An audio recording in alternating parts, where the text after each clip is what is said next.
કૃષ્ણભાઈ, આપણે આજે ભારતની કોઈ પણ ગલીઓમાં, કોઈ પણ ચોરાહા પર, કોઈ પણ પાનની દુકાનમાં આમ હોય ને, શું લાગે છે? આમ માહોલ શું લાગે છે? એવો એક સવાલ બધા આ ખાસ કરીને 4મી જૂન આવશે ત્યાં સુધી અને આ 7મી આપણે જે કંઈ આંગળી પર કર્મ કરીને આવ્યા છે આપણી, તો ત્યારથી આ થાય છે. તો શું લાગે છે માહોલ? તમને શું લાગે સાહેબ?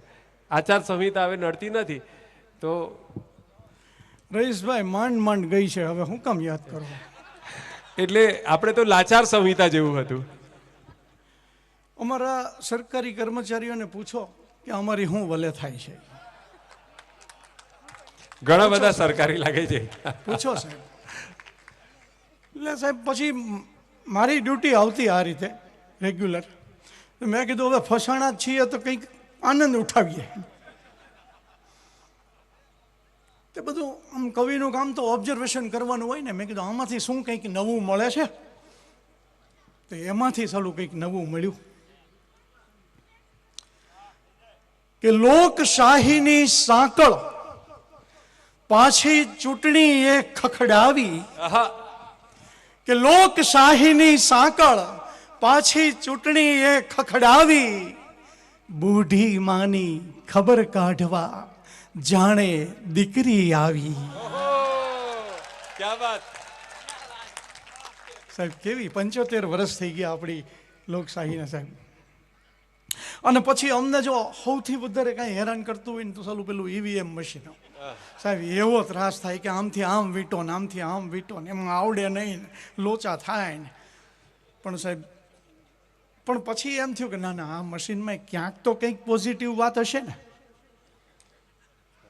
અમને એમ શીખવાડવામાં આવતું કે ભાઈ મતદાતા જ્યારે આંગળી મૂકે અને બીપ વાગે અને લાલ બત્તી થઈ જાય એટલે એમનું વોટિંગ થઈ ગયું કહેવાય. પણ મેં કીધું ના, આ મશીન કંઈક આવું તો નથી કહેતું, કંઈક બીજું જ કહે છે. કે મશીન પણ આ મતદાતાનો કેવો રાખે ખ્યાલ.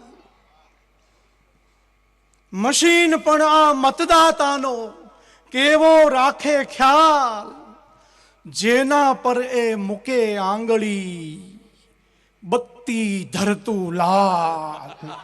Red signal. વાહ ભાઈ વાહ, વાહ ભાઈ વાહ. ભાઈ, તારો મત થઈ ગયો એમ નહીં, પણ તે જેને આપ્યો ને એ આટલો ડેન્જર છે એટલું સમજી લેજો. વાહ ભાઈ વાહ ભાઈ વાહ. આમાં એક છે ને, મતમાં લાલ સિગ્નલ આવે ને બીજું કંકોત્રીમાં લાલ કલર આવે. આ બંને માણસ સમજી જાય તો સુખી થઈ જાય. અને તમને બધાને ખબર છે કે એ સમયે ચેનલવાળા મિત્રો એટલા બધા સક્રિય હોય ને, તો આમથી આમ ધરી જ દેવો. જ્યાં પણ કોઈ નેતાને જોવે ને એટલે આમ ધરી જ દે, સાહેબ તમારું શું કહેવાનું છે, શું કહેવાનું છે. તો આવી રીતના ધરી દીધું. લાઈવ ટેલિકાસ્ટ ચાલે. અને પહેલાં બી ઉત્સાહમાં તો કે કહે મિનિસ્ટર, આ વખતે પણ ચૂંટણી લડશું ત્યાંથી. થોભો પહેલા યાદ કરી લો, ચૂંટાયો તો ક્યાંથી. વાહ ભાઈ વાહ ભાઈ વાહ, વાહ વાહ વાહ વાહ વાહ. એ જ ખબર ન હોય. 5 વર્ષ કોણે યાદ રાખે આવું બધું. અને પછી તમને ખબર છે કે આ વાવાઝોડું આવવાનું હોય ને તો એની પણ અમુક નિશાની હોય. એવી રીતના આ ચૂંટણી આવે ને તો એની પણ અમુક નિશાની હોય. તમને ખબર છે? એટલે વાવાઝોડા સાથે તમે સરખાઈ ચૂંટણીને. શું થાય ખબર છે?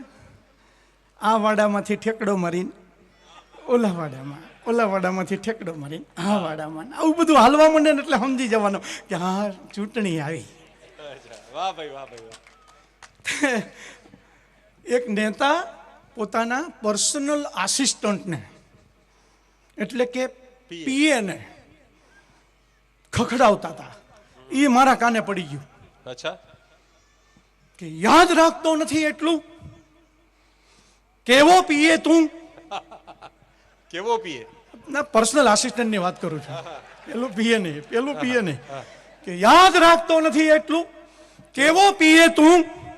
એમ પૂછું છું અત્યારે હું કયા પક્ષમાં છું? વાહ ભાઈ વાહ ભાઈ વાહ.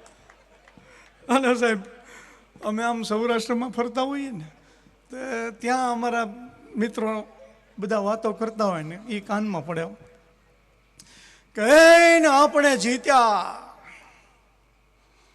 તો દિલ્હી રહેવા જાશું. અત્યારે બી ચાલે છે જો ને ઘણી બધી જગ્યાએ. કઈને આપણે જીત્યા તો દિલ્હી રહેવા જાશું.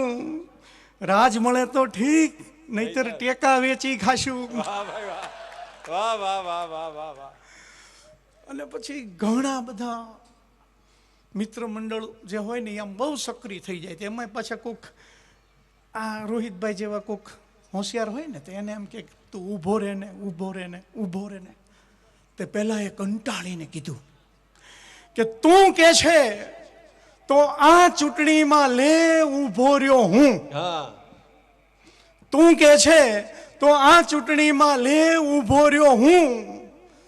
પણ ધારો કે જીતી ગયો તો ન્યા કરવાનું હું. વાહ ભાઈ વાહ ભાઈ વાહ. અને સાહેબ તમને બનાસકાંઠાની વાત એવું લાગે છે? બધે આવું છે ભાઈ. અને સાહેબ પરિણામનો દિવસ આવે, પક્ષનું કાર્યાલય, મોટા નેતા બેઠા હોય અને આમ લાઈનો લાગેલી હોય. એ પાછા મોટા નેતા આમ કંટાળીને કે એ અભિનંદન ને તો હમણાં ટાંગો ભીતે, પેલા ઈ તો ગોતી કાઢો આ જીતી ગયા કઈ રીતે.